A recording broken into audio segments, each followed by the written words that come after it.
Hola a todos y bienvenidos a Your News Biz, la publicación que ayuda a los medios independientes a lograr modelos sostenibles. Ujú, Y como digo, cada día es otro día de oportunidad. mm. Y hoy la oportunidad es aprovechar la enorme experiencia de mi amigo Ismael Nafria. Ismael es periodista, consultor, profesor y conferenciante especializado en medios digitales. Tiene larga trayectoria en prensa digital y ha escrito varios libros sobre el periodismo. En 2023 publicó Clarín actualizado Ujú.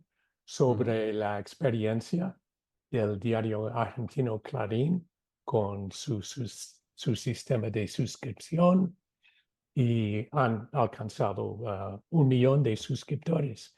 Y en 2017 publicó La reinvención del New York Times, en el que explicó la transformación digital de este diario muy importante de Estados Unidos.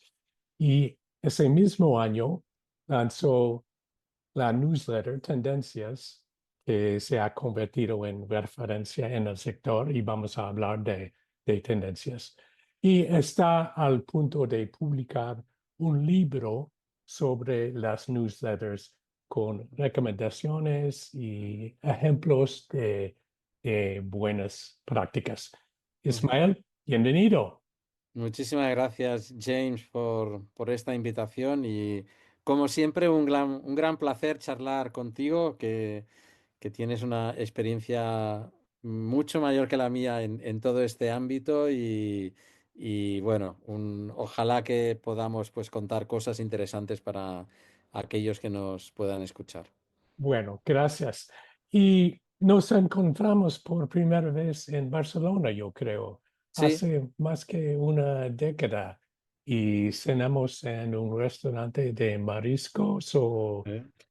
algo así. Sí, Sí, pero no, a mí siempre me ha gustado vivir en la ciudad de Barcelona. He vivido en distintos barrios y es una ciudad que amo, que me gusta muchísimo y bueno, que sigue siendo un grandísimo lugar para vivir. Pero sí me acuerdo muy bien de esa cena. No me acuerdo exactamente el restaurante, pero sí me acuerdo de la charla que tuvimos. O sea que sí fue sí. y hace mucho tiempo ya. Bueno, tendencias. Hay Ujú, muchos canales de distribución y de información, de producción de información. ¿Cómo es diferente la newsletter desde tu punto de vista en términos de las audiencias, ujú. las conexiones, cuáles son las ventajas, más o menos? Bueno, Sí, mira, yo la newsletter tengo que decirte, es un formato, digamos, una manera de comunicar de la que estoy enamorado. O sea, me parece una, es un formato muy eficaz, muy natural, muy auténtico, que facilita algo que hoy en día en otras plataformas digitales pues está siendo todo lo contrario, ¿no? O sea, facilita un contacto muy directo entre la persona o las personas que escriben la newsletter con su audiencia. Es un formato que para que funcione pues tiene que ser muy claro el objetivo, el tema que trata y tiene que tener muy clara la audiencia a la que se dirige, pero eso es lo que justamente lo hace interesante, porque la gente que recibe la newsletter es solo porque le interesa ese tema, si no, no se apuntan, o si se apuntan y después ven que no era lo que esperaban, pues se borran y ya está, ¿no? Entonces es muy auténtico en ese sentido, de que tiene el tema muy bien escogido, la audiencia muy determinada, la voz o el tono de la persona que la escribe es la suya, o sea, lo mejor en una newsletter es ser como tú mismo eres, ¿no? Natural y contar las cosas como se las contarías a un amigo o una amiga con la que estuvieses hablando, ¿no? y bueno, y después si uno es constante en el tiempo y consistente con su promesa del tipo de producto que hace, pues acaba funcionando bien y no sé, para mí es un formato muy, muy efectivo desde el punto de vista de la comunicación por todo esto que digo, ¿no? Además, yo siempre cuando hablo de newsletters explico, y lo primero que digo es, una newsletter es un correo electrónico y eso ya te marca totalmente el producto, ¿no? Porque es algo que yo, por ejemplo, cuando tú envías tu newsletter, la recibo yo en mi correo electrónico, quizá la recibe mucha otra gente al mismo tiempo, pero ese mensaje me lo has mandado tú a mí, ¿no? O yo he mandado tendencias y se lo he mandado a las personas que están apuntadas y que lo leerán cuando les vaya bien, el rato que les vaya bien, las veces que quieran. Me podrán contestar, me podrán hacer un comentario, la podrán compartir con alguien. Es algo que empieza y acaba. Bueno, la que yo envío es un poco más larga que las que tú envías, pero ya lo sabe la gente también, ¿no? Y entonces, tiene muchos ingredientes para ser un producto muy eficaz, como de hecho se está demostrando que son, ¿no? Bueno, en los 7 años de publicar Mm, tendencias, ujú. ¿cuáles son los cambios que hiciste o que en términos o en la audiencia Mm. cuáles Pues son los cambios? En 7 años hubo mm, muchos cambios en el ecosistema digital y cómo ha mm. afectado tendencias. Pues fíjate, ha habido cambios, pero en lo que es el producto en sí no ha habido tantos cambios, ¿no? Pero te cuento, yo cuando lo lancé en mayo de 2017, que entonces todavía estaba en Austin, que acababa de publicar el libro sobre The New York Times, y mi objetivo al lanzar la newsletter era llegar a los profesionales de los medios de comunicación o de interesados, bueno, no solo de los medios de comunicación, cualquier persona del mundo de la comunicación interesada en el desarrollo de los medios digitales de habla hispana, ¿no? Una newsletter en español, entonces llegando a gente de España y de toda América Latina o de países, pues en Estados Unidos, pues de habla hispana, o también bueno, mucha gente de Brasil o Portugal, por ejemplo, que entiende muy bien el español, ¿no? Y mi objetivo era llegar a ese público. Y eso, desde el primer momento, empezó a pasar, ¿no?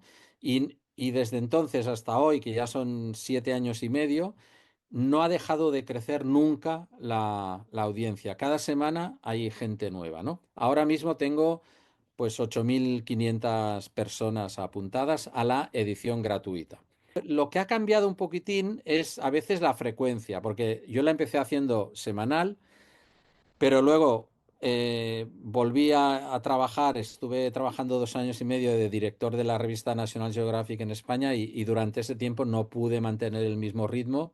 Entonces ahí la hice cuando podía, la verdad, cosa que no es lo que yo recomiendo hacer, sino que hay que ser, pero bueno, realmente era así, también lo explicaba yo a la gente, ¿no? Pues la publicaré cuando pueda. Pero ya luego, cuando dejé ese trabajo, volví a trabajar por mi cuenta, pues ya ha habido una frecuencia más estable, que ahora está en cada 2 semanas la gratuita. Y desde el pasado año, desde septiembre de 2023, lancé una edición de pago, que es una edición que publico prácticamente todos los días, de lunes a viernes, más breve, con los 2 o 3 temas más interesantes del día y una serie de enlaces adicionales que me han llamado la atención. Y luego hago una versión también cada 15 días solo de pago que se llama Tendencias Plus, que reciben solo los abonados de pago y que ahí trato siempre 6 o 7 temas como más orientados a profesionales, ¿no? Ya lo sabe la gente también, ¿no? Y entonces tiene muchos ingredientes para ser un producto muy eficaz, como de hecho se está demostrando que son, ¿no? Entonces, a mí siempre me ha sido útil leer a otra gente, ir a congresos y escuchar, y es lo que intento hacer. Pero creo que Tendencias es para mí ahora mismo como el corazón de mi actividad, Sí, eh, y donde, porque es también todo lo que escribo en es tu Tendencias marca, es mi es tu... marca. Mm. Y me sirve y me alimenta todas las otras actividades, ¿no? O sea que yo cuando doy clases en la universidad, pues todo lo que voy actualizando en gran parte es gracias a Tendencias, o cuando doy una conferencia, pues a veces es un tema parecido como no sé, las claves de transformación del New York Times, pero muchas veces son temas nuevos y mi alimento, digamos, o el material lo tengo preparado en muchas veces gracias a Tendencias. Y me ayuda, una cosa muy importante, James, para mí, me ayuda a estar reflexionando constantemente, ¿no? Y a pensar, esta tendencia, ¿no? Esto que está pasando, ¿es realmente, va a durar en el tiempo? ¿Es realmente algo que los medios tengan que ponerse a trabajar inmediatamente, o un poco de calma y veamos por dónde hay que ir, ¿no? Y al mismo tiempo detectar aquellas cosas que sí o sí creo que son muy importantes para los medios, ¿no? El caso para mí más claro es la necesidad en muchos casos, no todos, pero en muchos casos, de contar con suscripciones o con ingresos de los usuarios como parte del nuevo ecosistema económico y que deben tener los medios, ¿no? Pues que eso me ayudó mucho, pues el escribir el libro sobre el New York Times y entender por qué lo hacían, ¿no? Bueno, y es lo que vengo diciendo desde hace muchos años, ¿no? Pero bueno, Sí. que me ayuda mucho este trabajo constante de reflexionar, de leer, de hablar con mucha gente, de entrevistar, me ayuda mucho, ¿no? Para esto. Sí. Lo que sí he empezado a hacer es colaboraciones con otros profesionales del sector para, bueno, apoyarnos mutuamente, ¿no? Por ejemplo, yo hay temas pues que no sigo tan de cerca y he establecido algún acuerdo con algún medio o con alguna persona que sí cubre esos temas bien, y hacemos intercambios de contenidos, ¿no? Ahora mismo tengo 3 en marcha, y luego lo que también tengo es un acuerdo con la consultora FT Strategies para ofrecer en español, en cada número, un contenido de sus insights, ¿no?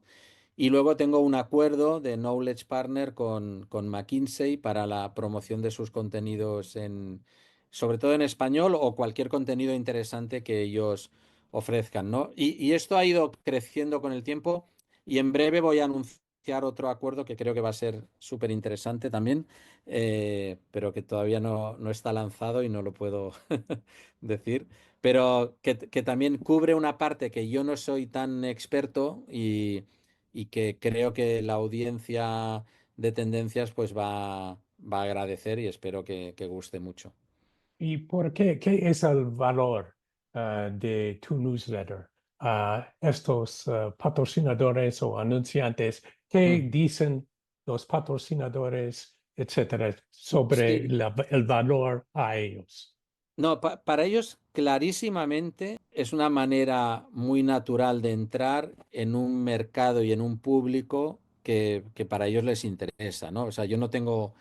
Claro, mis patrocinadores son siempre empresas que ofrecen algún tipo de producto o servicio relacionado con el público de Tendencias, lógicamente. No va a ser un producto de gran consumo, o no sé, no. Pero lo que comentan más es que la, la credibilidad que creo que Tendencias ha conseguido con los años, ¿no? Pues para ellos es una garantía de estar en un territorio, digamos, positivo, ¿no? Para ellos, para dar a conocer su producto o su servicio, o lo que sea, ¿no? Y por eso, pues muchos repiten, y bueno, y creo que es una manera. Es un producto de nicho, evidentemente, pues aunque ya 8.500 personas son muchas, pero no son centenares de miles, ni lo van a ser nunca, ¿no? No hace falta. O sea, no, yo lo que quiero realmente es poder llegar al público que le interesa realmente leer las cosas que yo ofrezco en la newsletter. Y para los anunciantes, ese es el público que también están buscando, con lo cual, digamos que todo encaja muy bien, ¿no? Entonces, la calidad en lugar de la cantidad.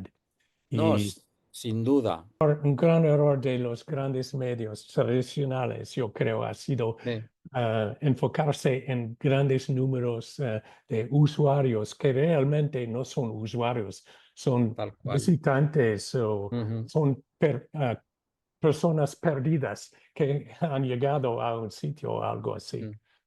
Mira, estoy totalmente de acuerdo con lo que dices y de hecho yo creo que esto sería una de las cosas que más interesantes que le podría pasar a nuestra industria, es que dejásemos de hablar del total de usuarios y hablásemos de cosas mucho más reales como los, si quieres, usuarios diarios por lo menos, ¿vale? O los usuarios registrados o los usuarios suscriptores o lo de pago o los que realmente interaccionan con el medio. O sea, métricas mucho más de calidad, porque en realidad, yo siempre explico y lo digo en mis charlas, ¿no? Y lo digo porque estoy 100% convencido y de que es así.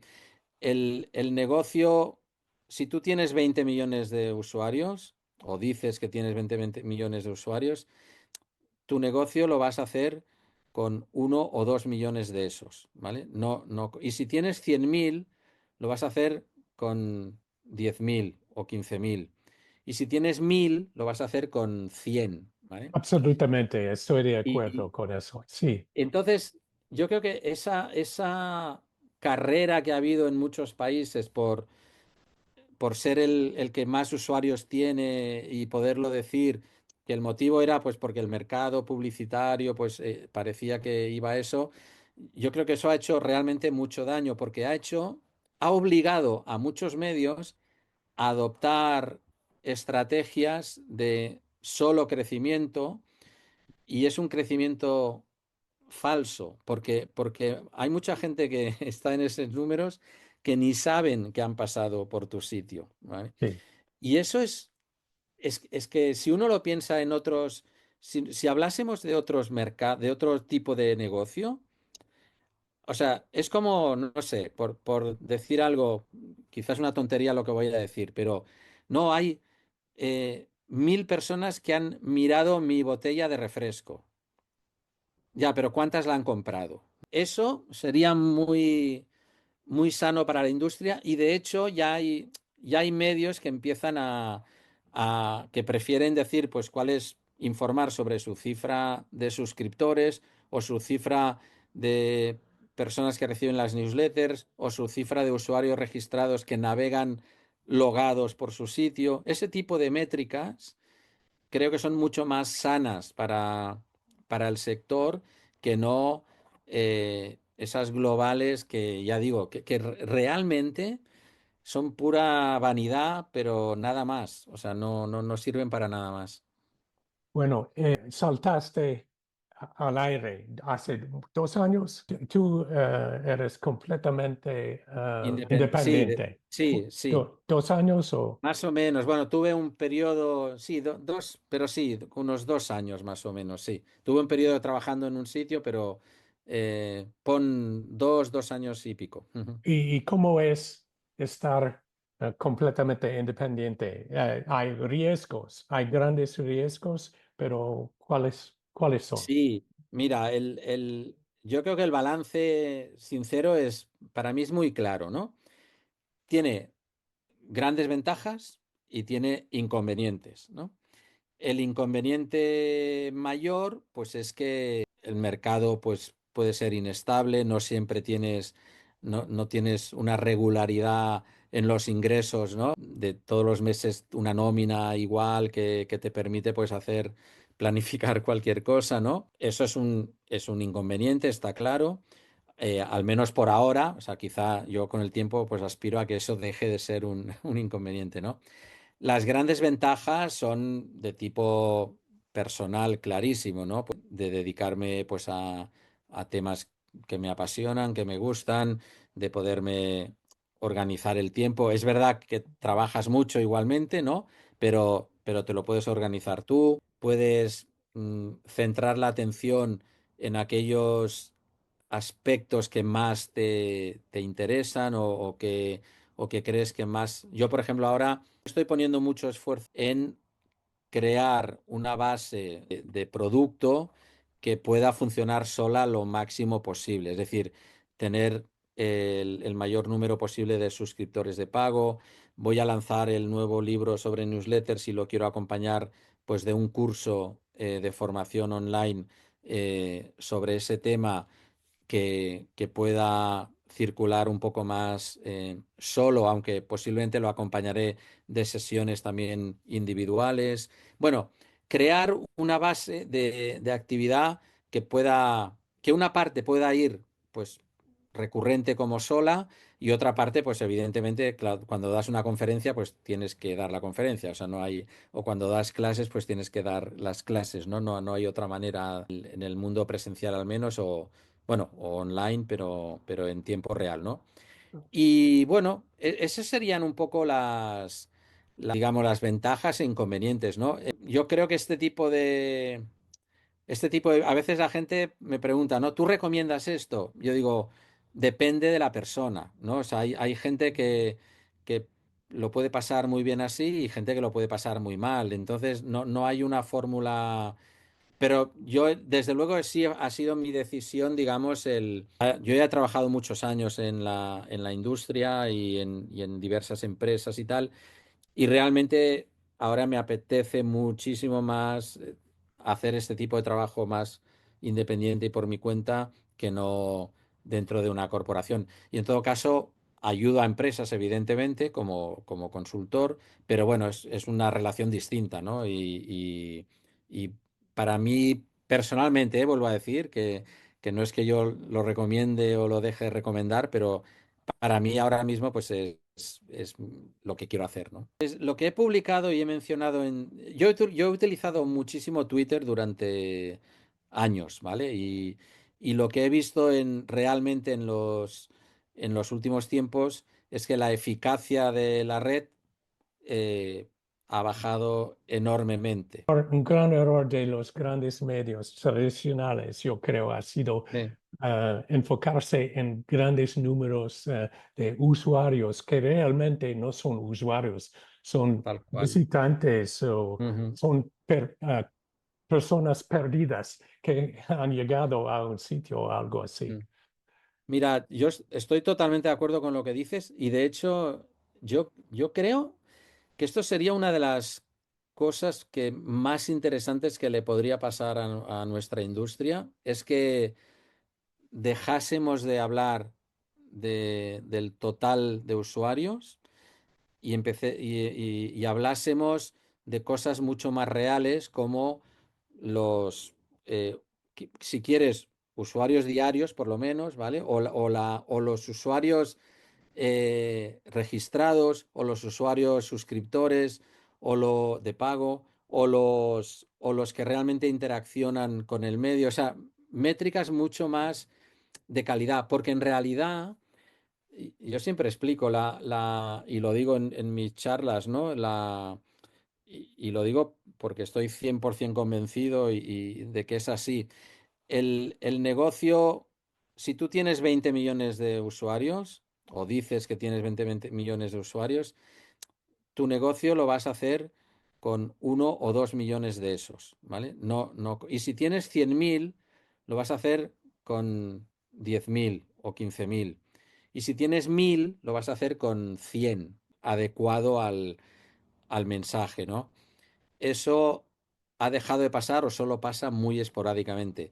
Si a eso le sumas que hay un ruido mucho peor desde hace tiempo, bueno, yo la verdad que Twitter lo estoy utilizando mucho menos y he empezado a explorar pues otras redes. bueno, de la que más satisfecho estoy hoy en día es de LinkedIn, realmente. Para mí es Yo la que también, yo tiene, también. es la que tiene más una calidad, todo, la conversación, el tipo de contenido que encuentras, los contactos que haces y tal. Para mí es un territorio magnífico ahora mismo. Y estoy explorando, pues, si Threads o Blue Sky, que tengo cuenta, y estoy empezando a ver si vale la pena, igual, pues, en algún momento incluso abandonar Twitter, ¿no? O sea, yo de momento no lo he abandonado, lo habría abandonado por discrepancias realmente con la línea que ha impuesto su propietario, ¿no? Pero también hay mucha gente que sé que me sigue por motivos profesionales y que creo que sigue siendo interesante estar ahí. Pero, por ejemplo, te digo, y tú también publicas en Substack, ¿no? Los enlaces de Substack, por ejemplo, no están cerrados, no funcionan, ¿no? O sea que yo cuando publico cualquier cosa digo por decir cosas concretas, ¿eh? Cuando publico cualquier cosa relacionada con tendencias y un enlace de Substack, jamás funciona. O sea, lo que tengo que hacer es comentar otras cosas sin enlazar y en todo caso, después de otra manera, decirlo. Y ahí, si el tema es más o menos interesante, sí funciona. Entonces, no sé, son una serie Sí. de cosas que te desaniman mucho porque tú al final lo que quieres es esa red, utilizarla no para lucirte, sino para que sea útil y sirva para tu trabajo también y le sea útil a la gente y realmente ha perdido ese carácter. Y, Bueno, yo como escritor, siempre escritor, pero trabajo en multimedia un poquito, no Ujú, tengo mucha habilidad en eso, pero yo puedo. Pero estoy un poco desesperado por el futuro de los que escriben texto como yo, ya, ya, porque la gente no lee. Yo puedo verlo. Y cuando yo era profesor, antes de COVID, eh, fue difícil animar a los alumnos ya, a leer. Ahora creo que es imposible hacer que los alumnos lean algo. No estoy seguro, pero ya. me parece un poco más difícil y cuando estoy en algunos sitios de profesores, Ujú. ellos siempre se quejan de la falta de lectura por los Ya. alumnos. Sí, yo creo que esto que dices es, a ver, es en parte es verdad, en parte es verdad. Tampoco, no sé si es tan grave como lo planteas, ¿vale? No, sinceramente, o sea, yo sigo viendo. No sé, yo me encuentro entre los suscriptores de Tendencias, por ejemplo, hay estudiantes universitarios, porque lo veo o me lo dicen y no te puedo decir en qué medida leen luego todo o no leen, no lo sé, ¿no? Pero sí veo que sí que se apuntan y que se interesan, ¿no?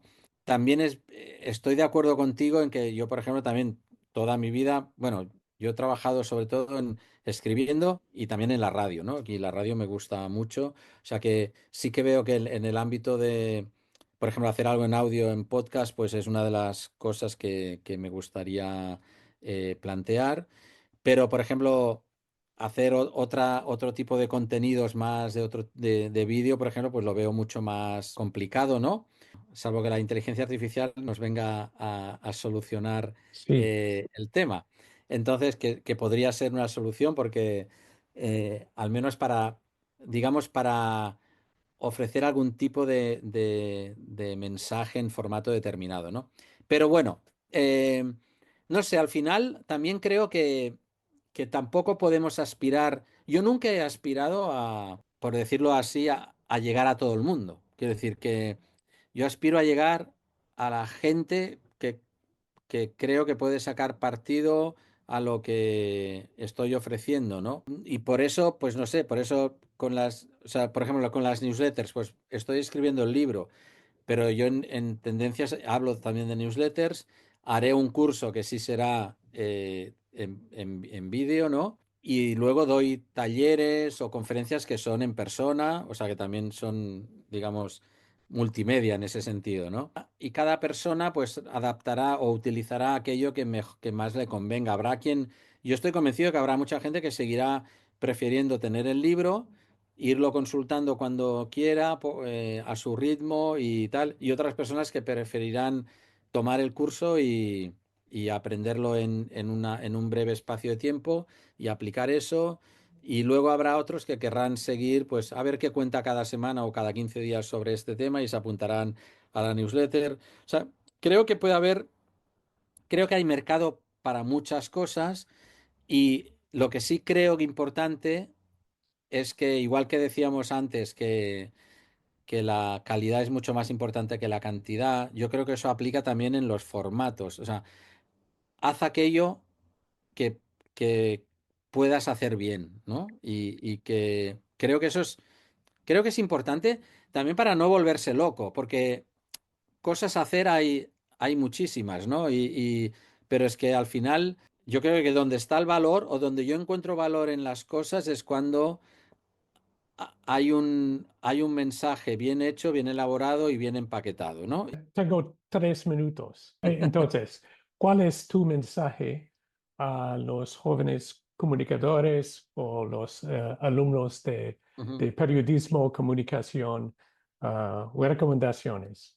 Para mí una recomendación clarísima es que hagan algo, que escriban, que publiquen, abran una newsletter, que lancen un podcast, que lo que sea, o que abran una cuenta social si eso es lo que les gusta, pero que aprendan a comunicar de manera real con usuarios reales, ¿vale? Eso me parece súper importante. La otra cosa es que miren mucho, que lean, que busquen, que comparen. O sea, siempre digo, eh, a veces me sorprende la poca variedad de consumo de información que hay por ejemplo, en alumnos de periodismo, ¿no? Digo, pero a ver, aunque no quieras dedicarte a eso, tú tienes que saber cómo se hace o cómo son los grandes medios digitales, los medios nicho, cómo es un reportaje de televisión, cómo es un podcast muy bien elaborado, cómo es una revista bien elaborada, no sé. Y la única manera, eso es, si no trabajas en esos medios, es como mínimo consumiéndolos de una manera crítica, ¿no? De una manera analizando lo que te están ofreciendo. Esas dos cosas a mí me parecen esenciales más allá de toda la vida, digamos, de, de intentar tener mucha curiosidad, criterio, o sea, de ser, de tener escepticismo ante las cosas, bueno, pero digo, como cosa de consejo profesional, yo siempre animo a publicar porque se aprende muchísimo y te sirve de carta de presentación pues Exacto. luego a cuando quieras aplicar a un empleo o lo que sea, pues hoy en día yo creo que es muy difícil que una empresa un medio te contrate si no has demostrado algo. Es muy difícil, ¿no? Bueno, entonces, muchísimas gracias por encontrar un espacio en tu agenda muy, muy ocupada. Gracias. No, James, Siempre un placer. igualmente, muchísimas gracias a ti. Ha sido un placer y nada, hasta la próxima. Un Bueno, abrazo. un abrazo.